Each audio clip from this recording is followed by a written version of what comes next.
Thank you all for being here.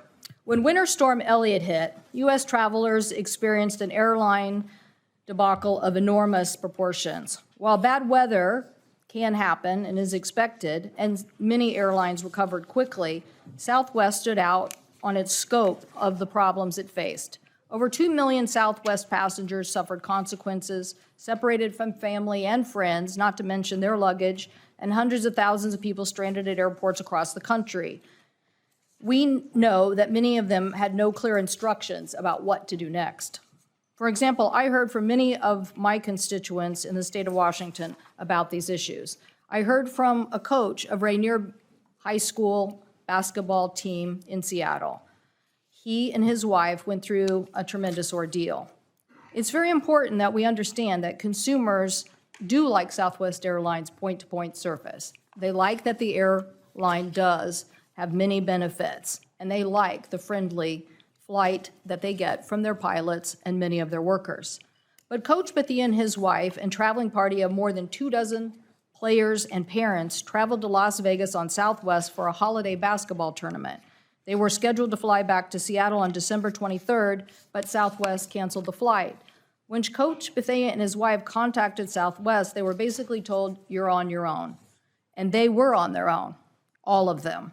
All of those kids and parents stuck in Las Vegas trying to figure out what to do next. They needed hotel rooms, they needed meals, they wanted to try to figure out if they could to salvage their Christmas holiday. They ended up stranded in Las Vegas for 5 days, spending more than $10,000 on hotels and food, and with no idea how they might get back home. Mercifully, a friend offered to front the cost of a charter bus, and finally, 18 hours later, through the snow, they made it back to Seattle. Here's what really struck me, though, when I talked to the coach and his wife and many other people I have talked to. They wanted to know, after their flight was canceled, what were the alternatives? What could they do to get back home, particularly because it was the holiday season? And even though they were missing time with family and friends at Christmas, they also wanted to know about those out-of-pocket expenses, thousands of dollars that they wanted to make sure that they received some information about on how they might get reimbursed. When I spoke to Coach Bethia and his wife recently, they wanted to ask one question. Mr. Watterson, they wanted me to ask you, and I know you're a busy guy, but what they really wanted was for you to call them. Like many of our consumers, they felt like they were getting the short end of the stick. They didn't know how to communicate to anyone, to answer their questions on how long they were stuck. I know that many of these issues Mr. Hudson is going to talk about, and we'll have some ideas. I know we're going to hear about how we can move consumers around more effectively. But doing better also means that making sure that we're not going to give consumers the short end of the stick. We need to make sure we're investing in technology and the surge capacity that I'm sure we're going to hear about, and I'm sure we're going to hear about what could have been done before this that would have helped.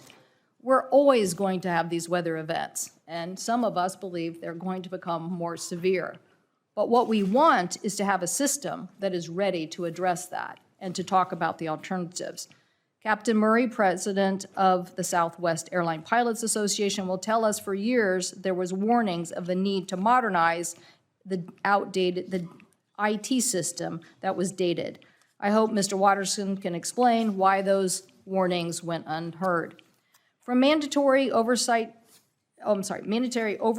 shifts, there was a stretch into all these conditions, and I do want to thank all the workers that worked those many hours to try to help this recover. I know many of my constituents said how grateful they were for the individual workers who showed compassion and tried to help them. But I do believe this sector needs a more effective policeman on the beat. They need someone over at the Department of Transportation who is going to get the job done.